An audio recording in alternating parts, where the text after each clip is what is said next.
3D puzzles are a fantastic way to develop problem-solving skills, creativity, and patience in children. They offer an engaging, hands-on experience that promotes cognitive development and fine motor skills while being fun and educational. Key features to consider before buying a 3D puzzle for kids.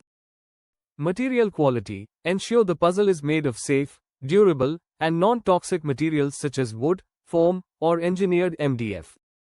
Number of pieces. Beginners may prefer fewer pieces, while older kids can handle more complex puzzles. Ease of assembly. Some puzzles require glue or tools, while others use slotting mechanisms for easy setup. Educational value. Look for puzzles that promote STEAM learning, problem solving, and logical thinking. Age appropriateness. Ensure the puzzle suits the child's cognitive and motor skill level. Thank you for watching this video and hope you found it useful. Subscribe to us for more parenting tips and discovering best products to buy for your child.